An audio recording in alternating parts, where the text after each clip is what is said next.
Good morning, and welcome to the 13th chapter of One Book, One Minnesota statewide book club featuring Where We Come From by Diane Wilson, Sun-Young Shin, Shannon Gibney, and John Coy.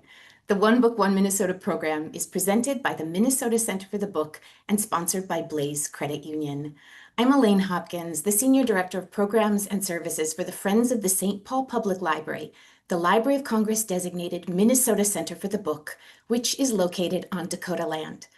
As the Center for the Book, we present programming that reaches all corners of our state and promotes reading, libraries, and our state's literary legacy. We acknowledge and value the traditions of storytelling embedded in our state's land by Minnesota's original stewards of story, the Dakota, Ojibwe, and many other tribal nations that call this place home. We at the Friends honor the knowledge of place, community, and culture rooted in these living stories as we work to lift up the voices of storytellers across our state today. Thank you all so much for choosing to spend your time with us today. Now, I am honored to introduce our featured guests. Diane Wilson is an award-winning writer, speaker, and editor. Her work includes Spirit Car, Journey to a Dakota Past, and The Seed Keeper, both of which won the Minnesota Book Award, and Beloved Child, A Dakota Way of Life. Her essays have been featured in many publications, including We Are Meant to Rise, Kinship, Belonging in a World of Relations, and A Good Time for the Truth. Diane is a Mdewakanton descendant enrolled on the Rosebud Reservation.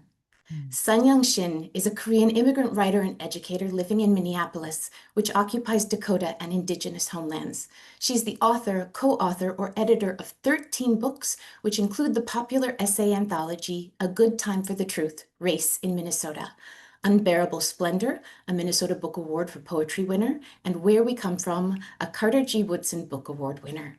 She's a former Bush, McKnight, and McDowell Fellow and has been awarded several Minnesota State Art Sports grants and other honors.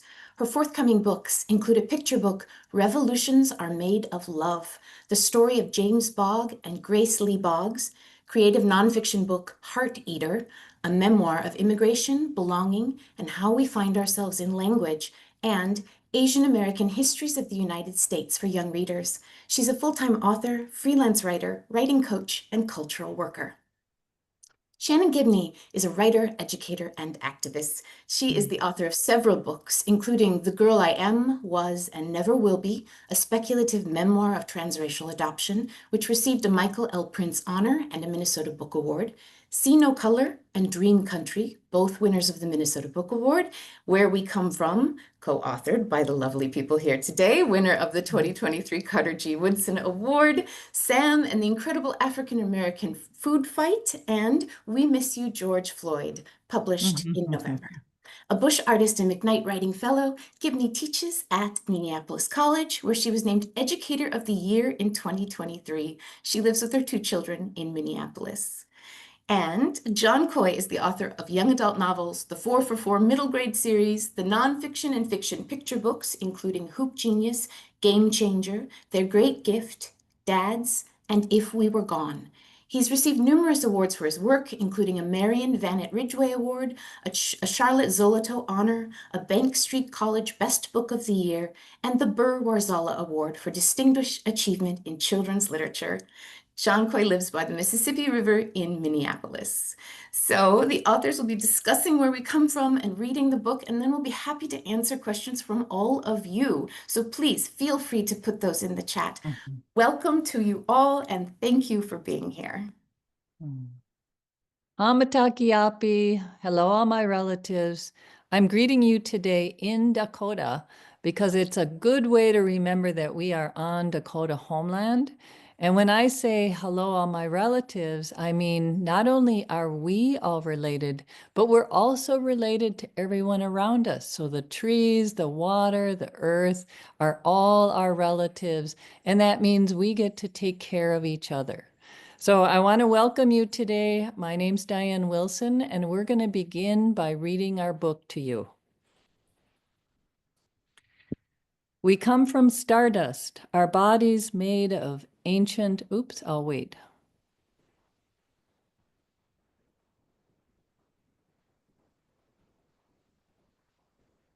Ready? We Ready. come from stardust, our bodies made of ancient elements. We come from single cells evolving over billions of years, as did all life on Earth, bacteria, trees, animals. In time, we became humans who spread out around the world. We come from place, language, and spirit, and each of us comes from story.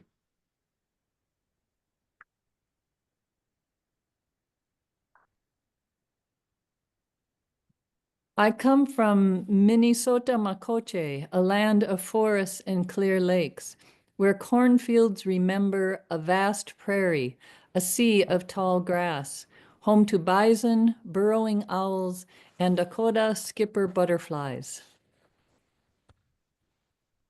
I come from Korea, green mountains, black rocks, and cold springs, wet moss, giant frogs, and pine trees winding around shadows. A city grown by the river. That's where I come from. Name for the stands of bur oak trees, this city called Ann Arbor is mine. Our stately old train station downtown sits not far from an arboretum with iris and peony gardens that spill into fern walks. I come from the north, wind-whipped snowy afternoons when dark comes early. From Minneapolis, a combination of Dakota and Greek words, waterfall city on the great river Mississippi. I come from Hitunkankampi, old stories told in winter by the fire, passed down from countless generations. Unktomi, the trickster, helps us remember what the elders teach. To be Dakota, you must be a good relative. I come from a long line of dark-haired women who washed rice, spun silk, and wrote poems. I come from stones and trees with spirits, Buddhist temples in the woods, nine-tailed fox folktales, tigers, and red-crowned cranes. I come from people traveling, stories from two continents, one group in Ireland, the other somewhere in West Africa, planting and harvesting parsnips and barley, yam and okra.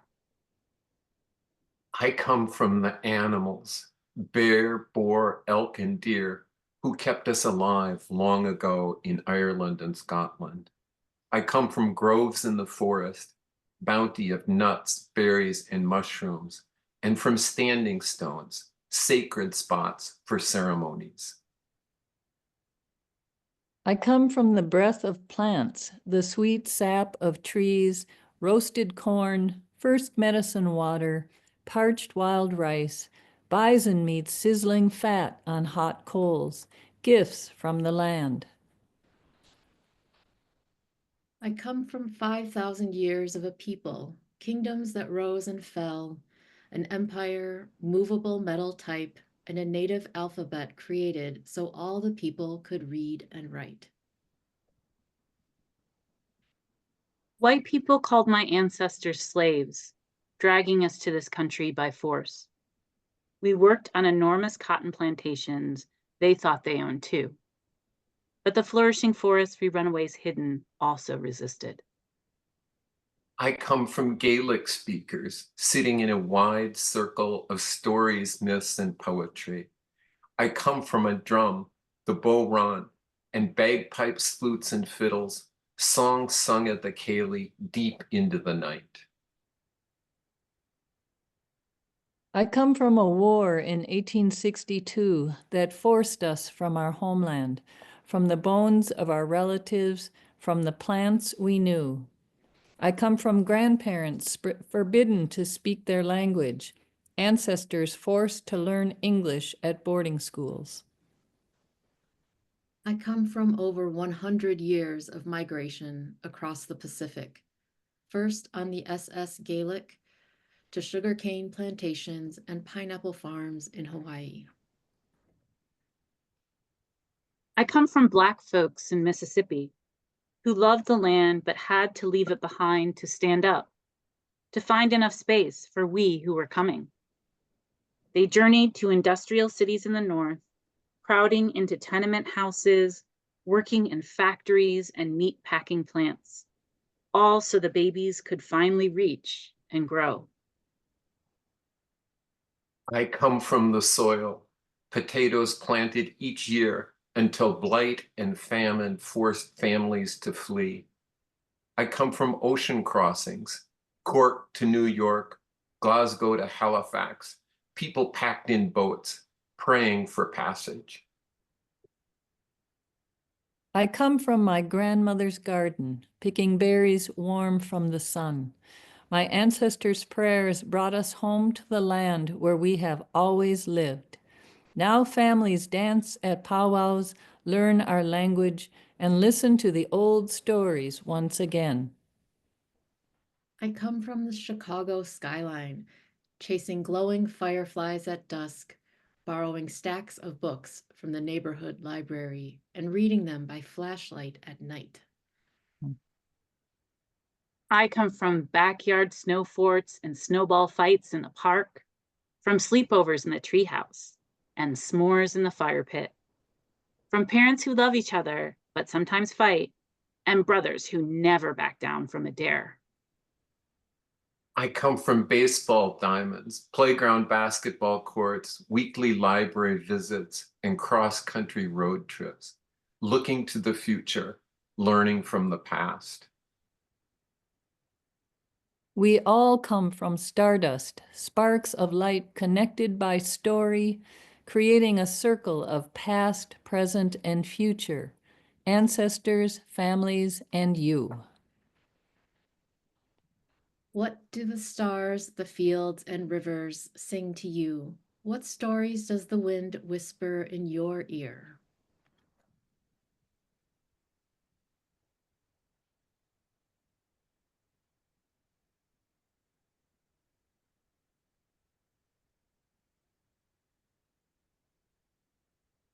It's always lovely to hear each of you read the parts of that story. Mm-hmm. I was thinking that too. Yeah, it's like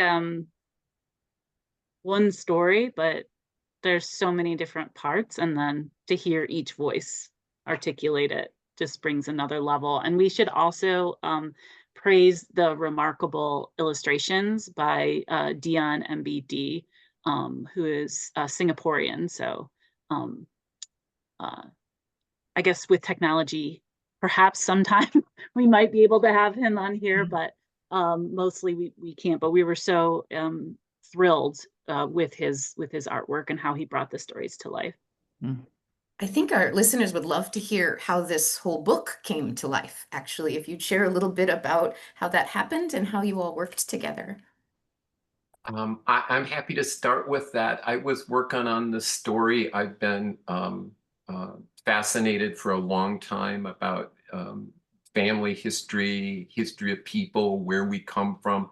I started on a story. I was working on it with editor Carol Hinz. And the more we worked on it, the more we realized this story could really use more voices. The story just kind of called for that. And so I talked with Carol and said, what if we got some other authors involved in this? And Carol was willing to do that. And I thought of 3 people who I know had done a lot of thinking on this subject, who I thought would be a lot of fun to work with.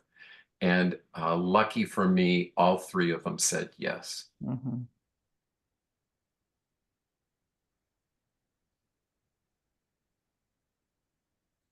So we have a couple of questions that people sent in advance. And so kind of to play off of that a little bit, what was the most interesting thing or surprising thing that you found in collaborating with each other on this book? I can start. I think one thing that was surprising was that it turned out to be poetry, because I got to work with 3 fiction experts, novelists and memoirists, and John writes everything but novels and fiction in his and nonfiction in his picture books. But I'm the only person who was mainly a poet. And so we started off with the idea of a story, a narrative, a fiction, or either some kind of story with a beginning, middle, and end that would have either kind of us as children or just other kids. And somehow we eventually landed on this kind of braided, 4-braid lyric. So that was really surprising.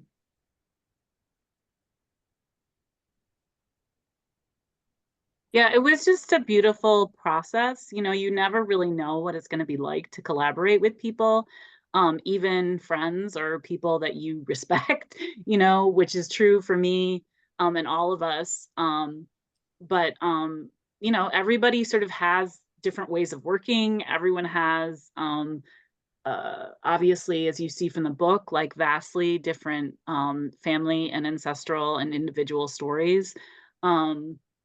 And so I think just giving ourselves over to the process. And for me, I kind of, it's not like I have everything planned out when I write, but I kind of have a general idea of where I'm going. And I kind of had to give that up when we were working together, which was actually a very healthy thing. This was also, we should say, a pandemic project. So we met every week over Zoom to talk about our project on our individual sections and our shared sections once we knew that was what we were doing, because we didn't always know that was what we were doing. And so, you know, we always say that that was like super grounding for all of us. It was very positive experience. But yeah, kind of just like seeing what was going to come out of us working together in this way, and like kind of surrendering to that was a process for me. Yeah. And I just want to add that I knew, I mean, I have so much trust and respect for John and the way he does his work, that when he invited me to be in the collaboration, I just said, yes, whatever it is, yes, I'm there. I want to do this.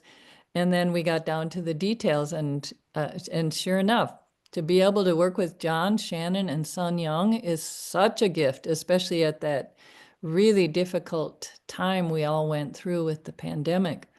But what surprised me was how hard it was to write a children's book. Because, you know, I think as a prose writer, I think in terms of thousands and thousands of words. Like Shannon, you know this. And then to go down to just a few hundred, I thought, well, this isn't going to take any time. You know, we're going to be done in 5 minutes. So a year later, we are still working and polishing. But to learn then what that process was about, and then to have that great gift of being able to work with collaborators who help and support you through that process. So I learned a lot from each one of our collaborators in, you know, different ways to experiment and explore with the way we wrote this book. Yeah, I really agree with all of that. And I think, you know, those of you who've worked on collaborative projects, sometimes you know you're not sure what it's going to be. But on this one, it continued to just amaze me how it went above what I could possibly expect. And we would share our writing with each other. And then when the writing would come in, it would be like, ooh, I got to get to work here. This is really good from these other three.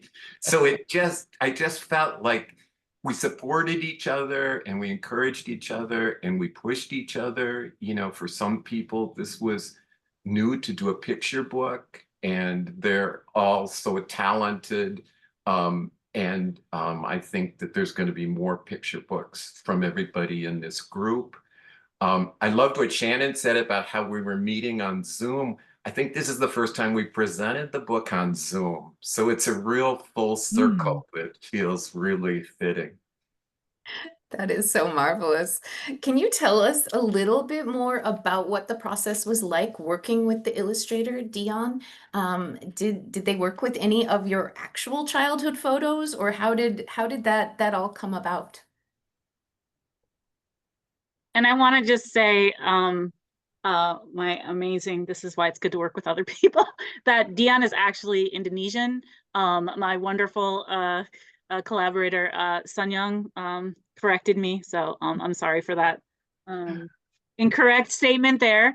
But it was, for me, really emotional in the positive way to work with Dion.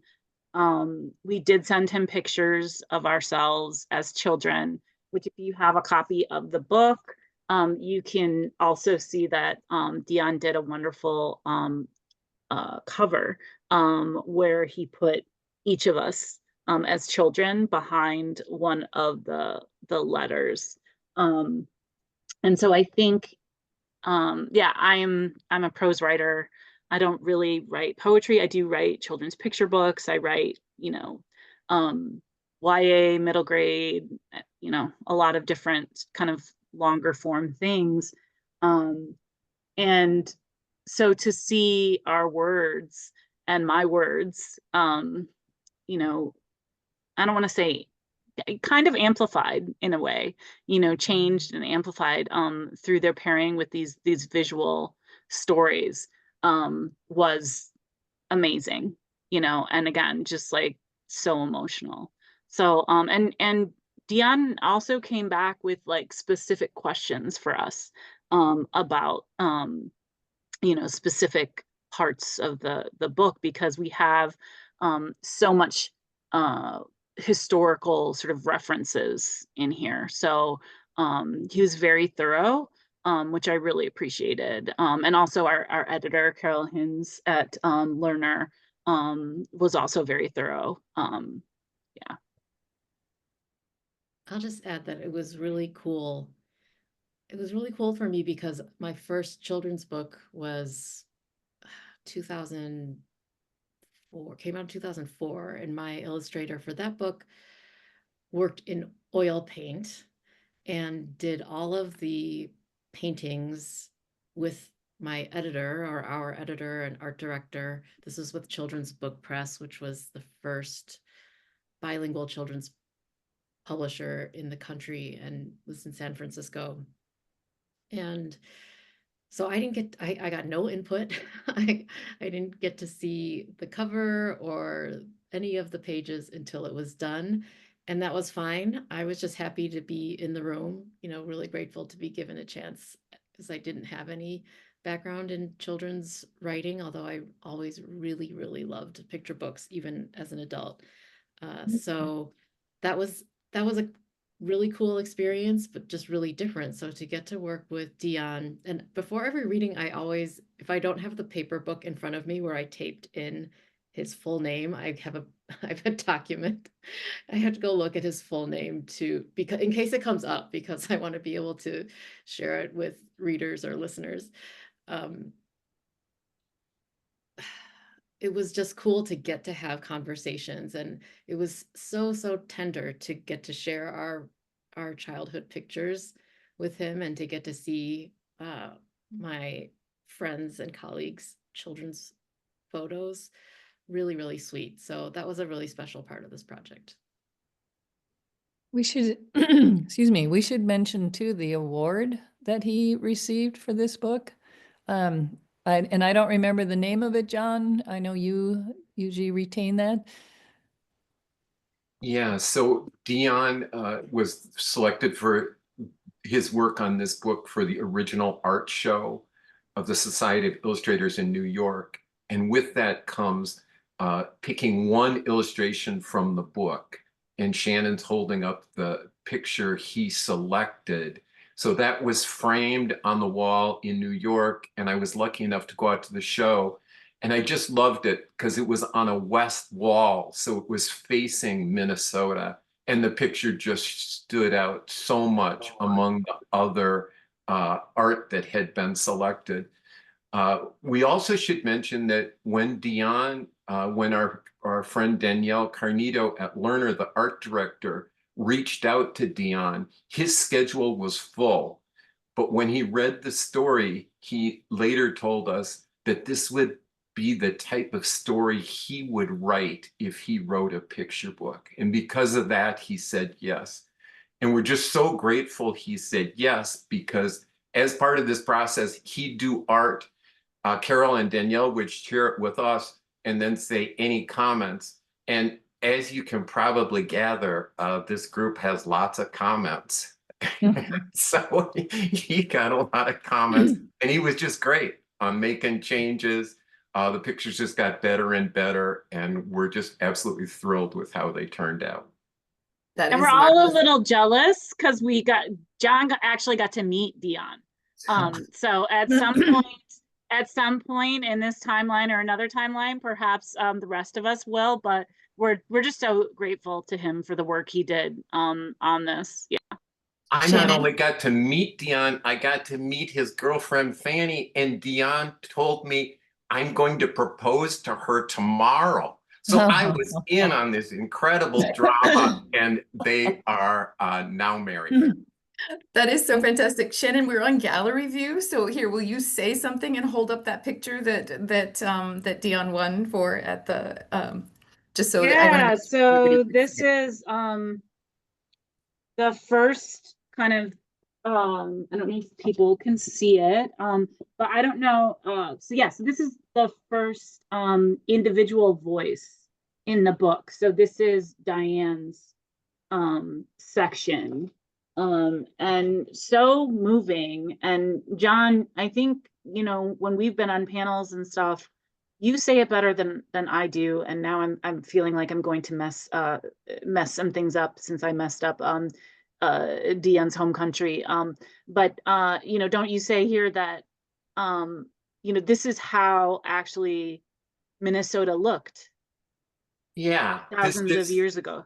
This is where, you know, where we are now. I think it was such a great image for Dion to choose. I think it's such a powerful way to start the book with Diane's words, but it's also such a reminder for all of us that this place we are now, this is what it looked like. You know, we had buffalo, we had grizzly bear, we had an enormous amount of animal relatives and plant relatives, as Diane says. And I think especially for this one book, One Minnesota, that's a really powerful image to remind us all what this place looked like. I want to just applaud Dion a little bit more too, because he had to work with 4 writers, which is, you know, we all have our opinions and our questions and our thoughts, and the story itself was complex because we cover a fair amount of time. You know, there is this first illustration that he won the award for, and that is, as you can see, there are teepees. So this is a more traditional way of living that goes back in time. So we had to work hard with Dion to make sure that these illustrations were also accurate, so that they were accurate to the time, to the animals who would have been there, to the way that people would have lived. Trying to find out more, you know, for example, more about the canoe, the shape of the canoe, how people would have traveled back then. And that was true throughout the book. All the pages that change to different cultures, to different time periods, to different parts of the story. And he did a beautiful job on all of it. So he's amazing. We were so fortunate to work with him. It is. I'm going to read a question from the chat from Nick, and then whoever would like to answer it can begin. Nick says, I absolutely love the 2 questions that close the book. How did you arrive at the idea of ending the book with questions? And how did you ultimately decide on those 2? Oh, it's so easy. No, I'm just kidding. I'm just laughing because, you know, it's 850 words. And so, I mean, there were some things, rest assured that, you know, any of the shared sections, just rest assured that we argued over those. in a loving way, / discussed them deeply, thought about them deeply, because it's like you have no space. So you got to make sure that those sections are, every word has to count. So we definitely deliberated over those. I don't know, somebody else wants to talk about those particular sections. I wanted to add that to me, the value in having them posed as questions, it brings the reader into the story or brings the story back to the reader in a way that we want to encourage everyone who reads this book to think about your own story. So by sharing ours, we're hoping that this is a jumping off point. And at the end of the book, we ask the questions so that you can have a conversation with your family, with your teachers in your schools. And there have been some really beautiful projects that came out of this book with schools and students answering these questions in their own really beautiful poems and stories. So that's my interpretation of it. There's another Yeah. Go ahead. How did you get those words though? A lot of trial and error. There was another question about, but going back to the very beginning, and I kind of want to add on to it a little bit. And it's this question of how are we from stardust? And I want to tack on my own part of that, which is how did you decide to start with the stardust? Well, okay, so that is a traditional, I mean, that's a Dakota understanding that we call ourselves the star people, we Champi Oyate.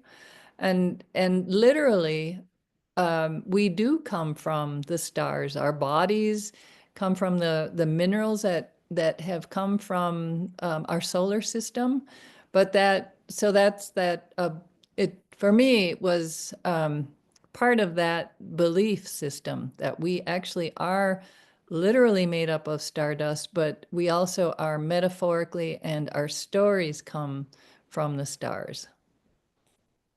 We should also say too that we have an enormous amount of what's called back matter. So after the story, right? So we have explanations of each of the pages because, the book is so dense with, scientific information and stories and history that we just sort of have to kind of move over in a very fast way. But yeah, the first sort of page that's explained in the back matter is we come from stardust. And of course, Diane explained it beautifully. But it says, yes, this is true. Nearly all elements in our bodies are made up of atoms that come from stars that exploded billions of years ago. And it talks about the Dakota understanding of this as well. So if people do have questions about, the Great Migration in my section, or, the Green Mountain section in Sun Young's section, or the naming of Minneapolis in John's section, you can simply go to the back of the book and find out more information about that. I also want to say that we wanted to, just very quickly, we all agreed that we wanted to kind of start with like the scientific grounding, sort of cosmic, and then scientific grounding of where we come from, and then go sort of into more of the personal and ancestral histories with that. So that was also part of the way that we did that. We, with the Indigenous and Dakota understanding of we're all relatives, I think we wanted, it was hard to move so quickly, I think, for many of us from this, sort of deep time, cosmic, biological, evolutionary time, then quickly to humans who obviously have only been on this planet for a very short period of time. But we did the best we could with that. There's a question in the chat from Leslie. All our families are multiple branching in multiple ways. How did you decide where to focus?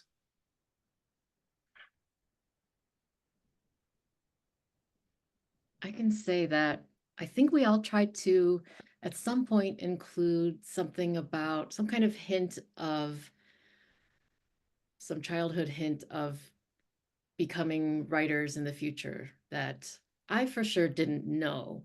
I know that Shannon is, like a lot of novelists that I know, started writing stories really young and kind of knew they wanted to be writers from a young age. And that wasn't my case.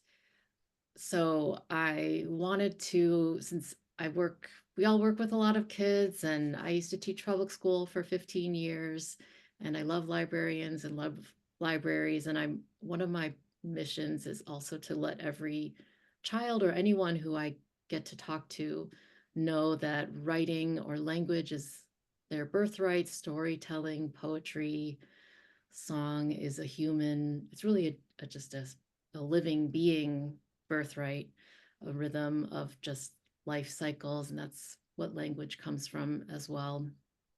And the need to connect with others of our species and across species. So I love these little touch points from our childhoods about reading or about library visits or about stories. So that's something I think we all, whether we talked about it or just picked it up from maybe, Diane or each other, that was something we wanted to include. And then for me as a Korean American, and I'm also an adoptee, I wanted to include history that I haven't seen in other books about either Korean American children's books or kind of popular culture. So I definitely wanted to include immigration to Hawaii and kind of that labor history a little bit. I wanted to include the democracy, the power of democracy and the invention of indigenous alphabets. So those were two things that I eventually came to that I thought, oh, I haven't seen these before. I hope these would be useful to readers.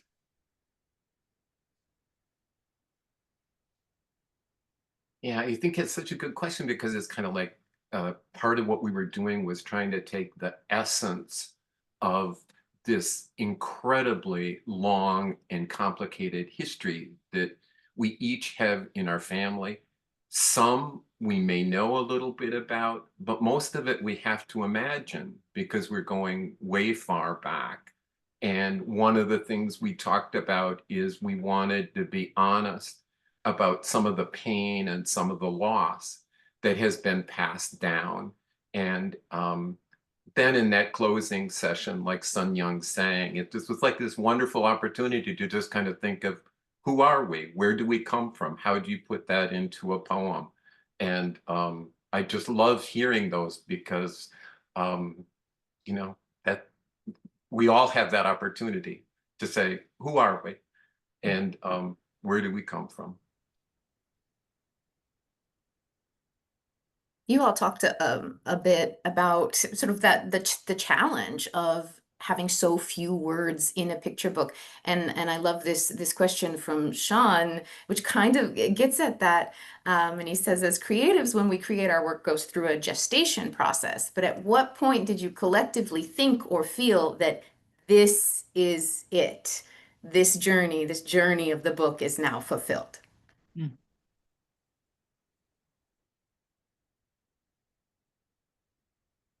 Another really good question. I think as writers, we face that on every project. What is the ending of a book? When is it ready?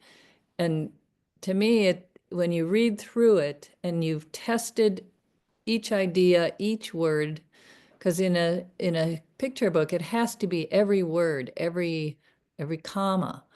And once we four would read it through and felt that it had settled, it had found its place, that each word, the phrasing of it, the meaning of it, the way it flowed, that it all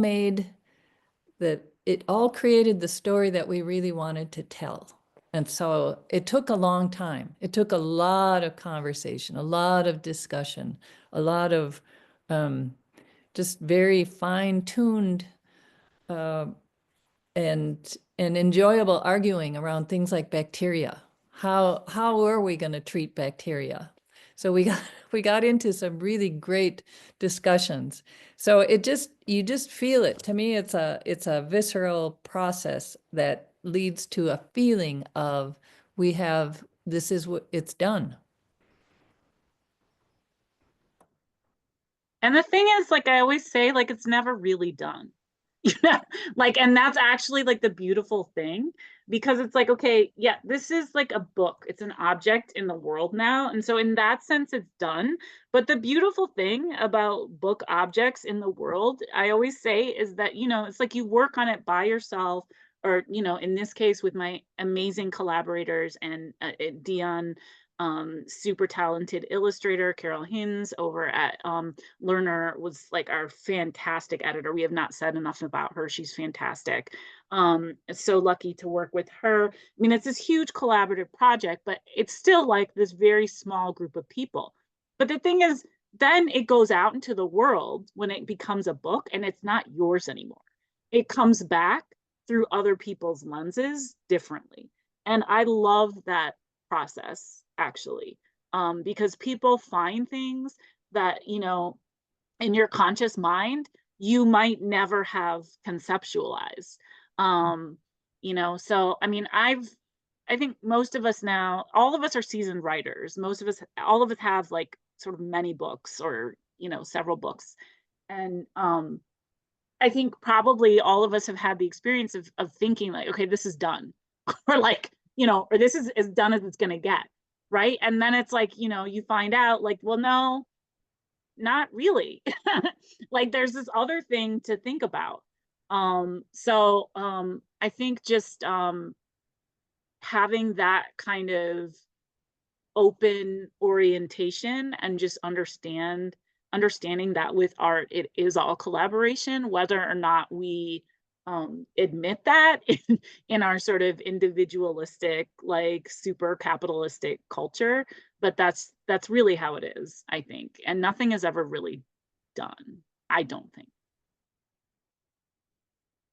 Also evidenced by the fact with another question, people are like, oh, are you working together on something else? Yes, we just finished a 5th draft of a collaborative book. It's called We Come From Water, tentative title, and it's all about our personal and ancestral connections with our watersheds.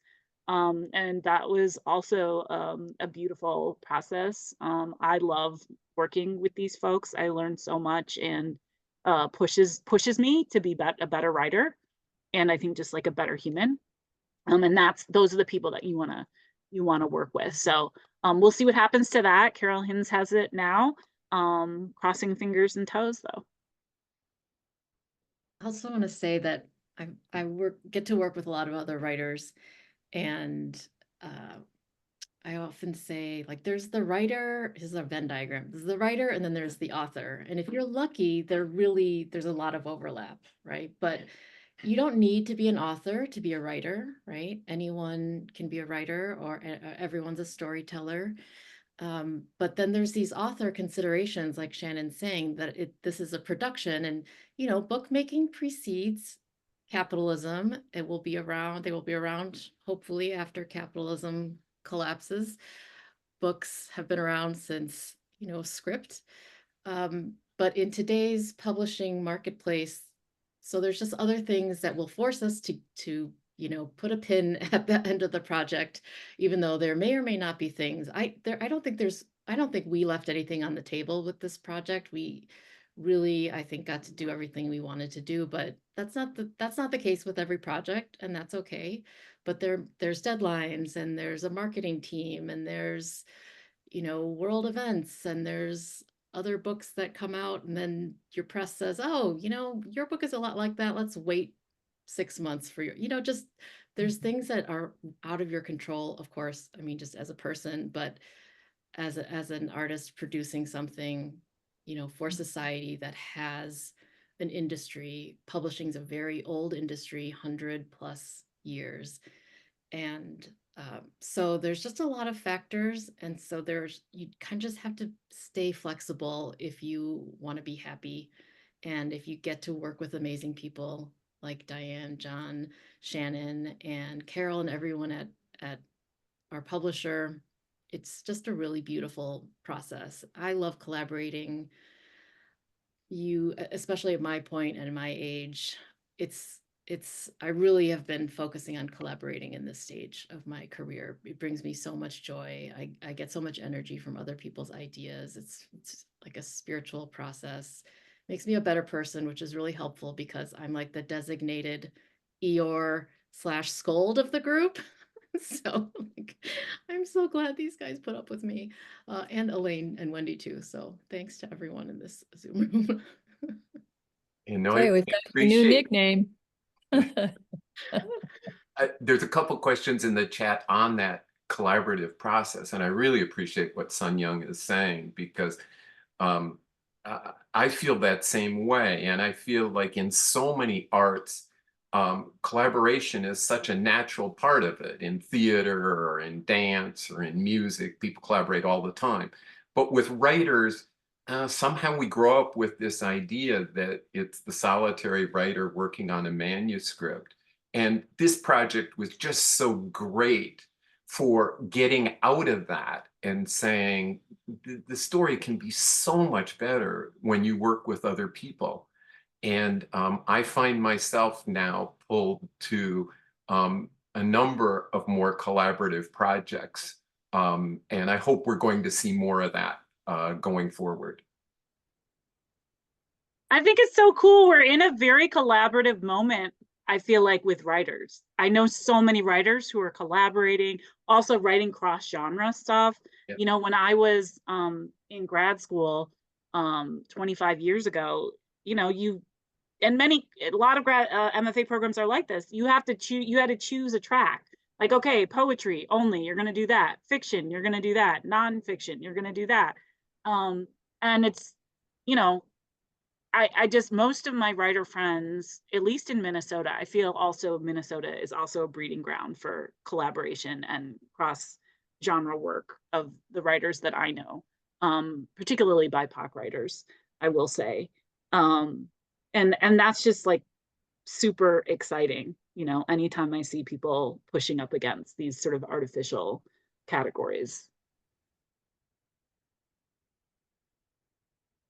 There's a question that came in ahead of time, and Sun Young started talking about this a bit, and actually you all have alluded to it a little bit, but the question is really, I think I'm going to rephrase it a teensy bit, is where do you come from as writers? Was there a moment in your life that inspired your writing? When did you start? I think I've been doing author programs for like 20 years, 20 plus years now, and inevitably and invariably, we always, myself included, we want to know like sort of how you came to be the writers that you are.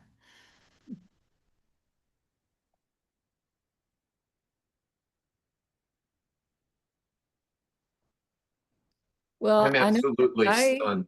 This group is usually so Yeah. talkative, but on Zoom, we're there's thinking, John, pauses. we're thinking. Well, I was going to say that I really started out as a reader more than anything, just a voracious reader, could not get enough books. The story of in Sun Young's about, I think it was Sun Young's reading under the covers with the flashlight. I mean, I think we all start out with that, and I hadn't thought about becoming a writer when I was a child. You know, I was fascinated with the reading, but my mother told me a story from her life about boarding school, growing up in boarding school on the Pine Ridge Reservation. And it raised so many questions in my mind that that's what led me to start writing, because I was curious about the questions and I wanted to understand something that really wasn't being answered in school or even within my own family because of the impact of these stories and this history around boarding schools being repressed. So that became part of the motivation, was to bring forward stories that weren't being told, but also to answer questions so I could understand my own family, my community, and who I was. So That's where I came from.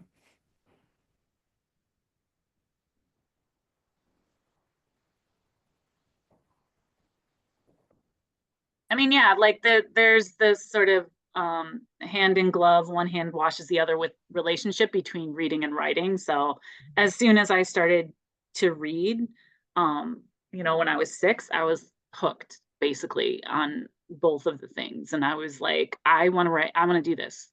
Like, I want to write my own stories. I don't want to just read them, And so that's what I started to do at a very young age. And again, I always say I'm not vouching for the quality of the stories that I was writing at 6, 7, and 8, but I was very into them, and that was like the super important thing about it was like I got a lot of juice and a lot of enjoyment and a lot of like self-discovery and entertainment and all the things from writing about, this group of sibling sleuths that go around their neighborhood, Tia, Tim, and Jim, loosely based on me and my brothers, solving these crimes. Like I just had a complete blast doing that.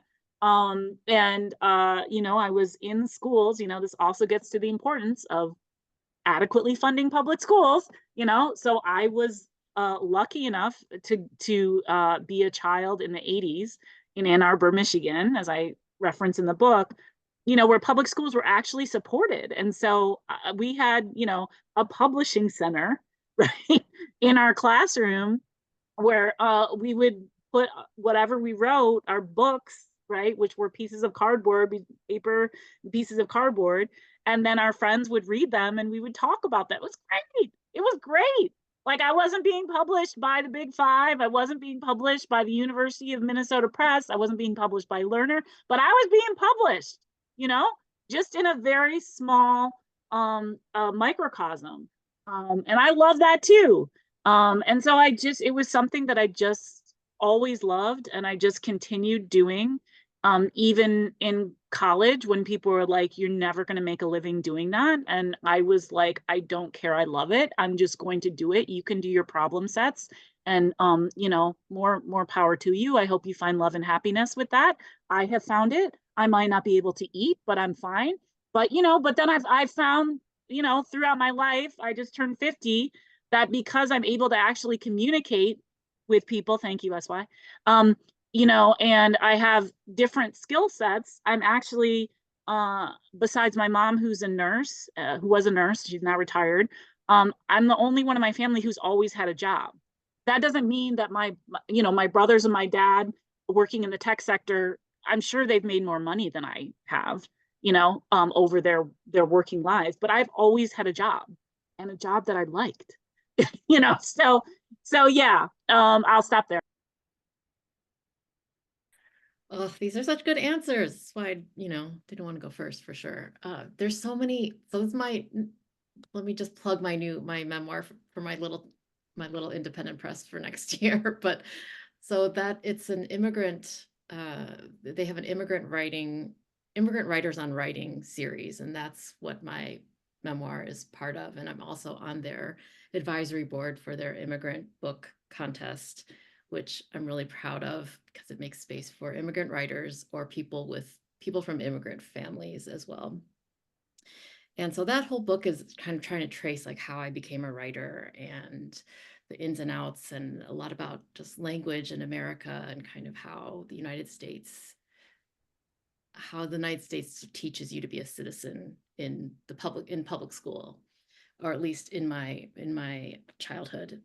So I could point to a lot of different things, but I want to pick up on what Diane and Shannon were saying on absences, things that have been written out of history or taken out of history, taken out of schools, taken out of education, or distorted deliberately. And to grow up and not have seen anyone like me or with my background in books, let alone authoring books, was this incredible compression. I think it was kind of like like before a star like explodes, I think it kind of compresses. And so this absence becomes just very energetic, this lack of knowledge, as as you get older and go out into the world and think, oh, I actually don't know anything about these real histories, or why is the United, for me, this question I have every day of my life basically is like, why is the United States like this? You know, what is America? What is an American? Why am I here? What am I doing? What's going on? What can be done?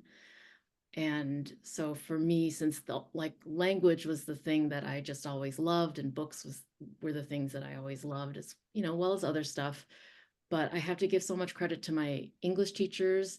They're teaching us all those subversive books of the 20th century. All these books really about authoritarianism, about rebellion, about the human spirit, about resistance. That's really like all the books that I grew up on were about, they were authored by white men, and they were largely about white men, because that's who was allowed in publishing, and that's who was publishing. But that rebellion and that idea that you don't have to accept the world as it is, or what authority tells you you should be, that is definitely the energy that I got to take into my writing life. So I'm really grateful for English teachers. That's why I became one. Super subversive. We're in a hard time now, as always, but picture books, as we know, have always been extremely political. And so even this thing about Stardust, to even talk about evolution in a picture book that is, multicultural is quite controversial in some spaces. So really give credit to our publisher and to the book world and everyone who's, just fighting for freedom for kids to read. I took up your space, John. Sorry. No, that's okay. The only thing I have to add to that is when I was a kid, nobody encouraged me to be a writer. I never had a teacher say it. I never had a librarian. Mom never said it. Dad never said it. And so one of the things I love about, talking to students going into schools is oftentimes kids have ideas for a book. They'll say, you should write a book about this, or you should write a book about that. And one of the things I just love saying is, maybe you're the person to write that book. And we just love being able to go around the state so kids get to have an experience that I did not as a kid, of seeing authors and thinking, hey, I might want to do that, or I could try doing that. And you see it with sort of what Sun Young and Diane are saying too, about these sort of whatever subaltern, subterranean histories, right, that get kind of pushed down, right? And the things that you're not supposed to write about in a children's book, right? Like you're not supposed to write about the War of 1862 and the boarding schools, and not being able to speak your native language, and you're not supposed to write about, I'm not supposed to talk about slavery, even though that's part of my family and ancestral history. And pretty much every descendant of slaves here in America.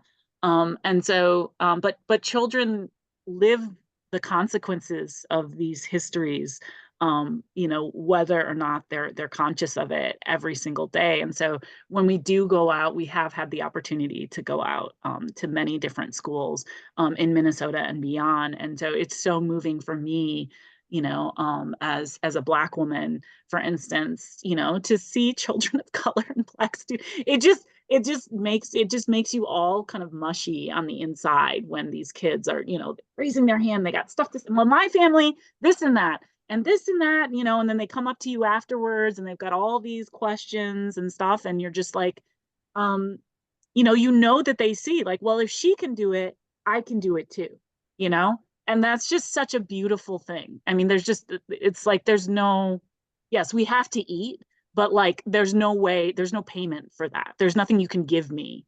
that is going to pay me like that does. Yeah. That's a pretty fantastic note to end on. Thank you all so very much. I'm so appreciative, and I think we all are so appreciative of this conversation, the reading, and this tremendous book that you have created. I just want to say, as a part of the One Book program, the ebook of Where We Come From is still available for free download through Sunday, May 4th on eBooks Minnesota, and you can still visit thefriends.org/onebook for that link and additional resources. I'd like to thank our partners, AmazeWorks, the Council of Regional Public Library Systems Administrators, Mac and Via, Learner Publishing Group, Minitex, and the Minnesota Department of Education. This program is made possible in part by the state of Minnesota through an appropriation to the Minnesota Department of Education for our work as the Minnesota Center for the Book. We do want to hear what this program has meant to you, so be on the lookout for a brief questionnaire, and we'll send a link to the recording of today's event as well. And I know our chat is flooded with appreciation for all of you, and I just, again, want to say thank you so much. I leave this program with just so much more amazement and appreciation for the thoughtful readers and amazing writers in our state, and especially the four of you. Thank you all for being a part of One Book, One Minnesota, and have a wonderful rest of your day. Mhm.